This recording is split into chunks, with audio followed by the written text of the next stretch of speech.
Okay, good morning. Let's get started here.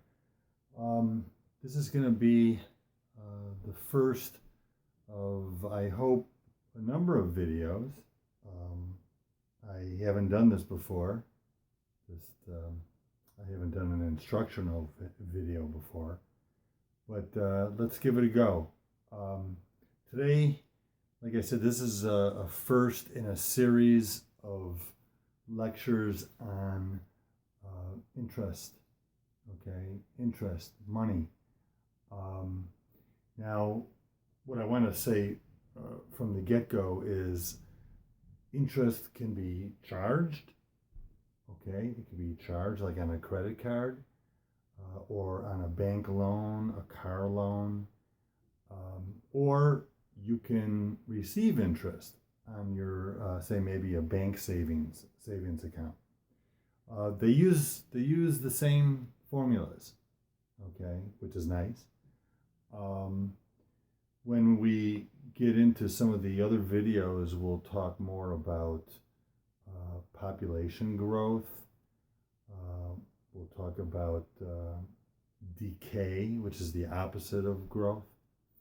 But let's get started here. The first thing I want to talk about, since this is the beginning lecture on interest, and I think we talked about this a little bit before, we're going to talk about just simple interest. Simple interest. Now, I'm writing things on the board here, and I'm hoping that at home you're taking notes. Hope you can see that.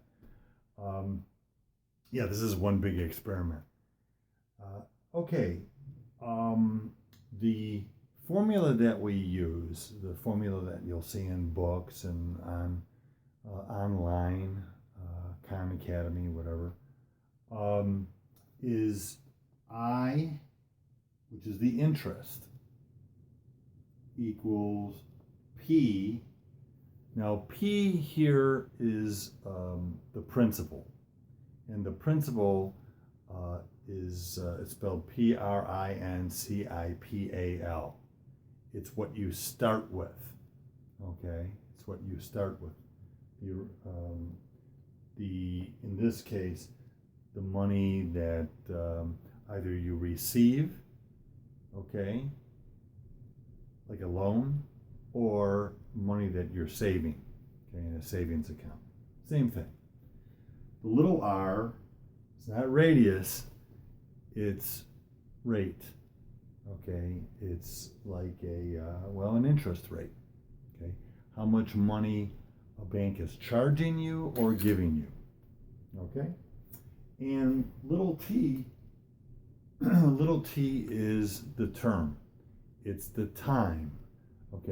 But when we talk about loans and savings and money that's in the bank, usually bankers will refer to it as term.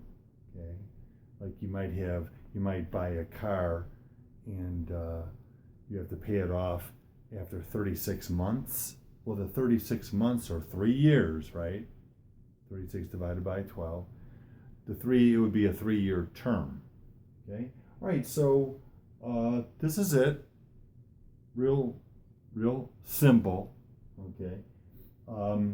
Let's just go with something easy, like say you want to borrow $100. All right, we want to find out what the interest is going to be. I is the unknown. $100. I'm not going to put the dollar sign. I'm just going to write 100. And let's say the rate. Now, say for every dollar they want you to pay a nickel. So you can do a little calculation there. That would be 5%, wouldn't it? So 5%. I'm not going to put a percent sign in there. I'm going to change it right away to a decimal. 0.05. You know that from lots of worksheets and things we've talked about in class. the term.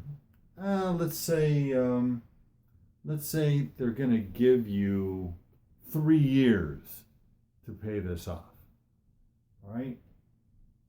The term is going to be 3.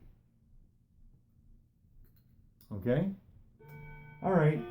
So with some calculations here, let's see, I can multiply 3 times 100, right? To get 300.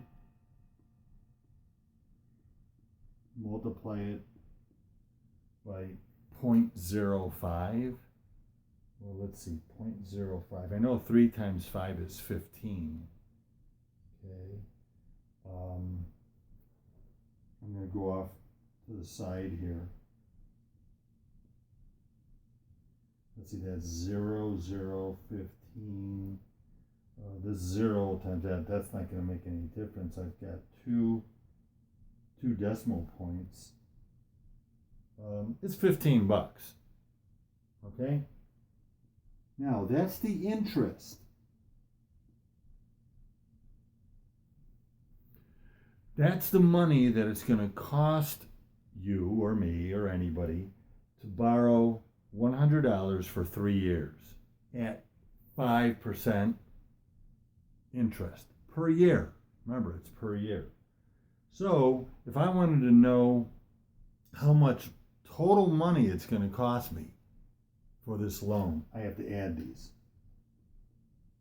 The 300 is the principal, and the 15 is the interest. So $315. Now that we usually see as an A. Technically, they call it accumulated wealth. Some books will just say amount. Okay, so the amount that you'll pay after 3 years in this case is $315. Okay, so simple interest is just that. It's pretty simple. Okay.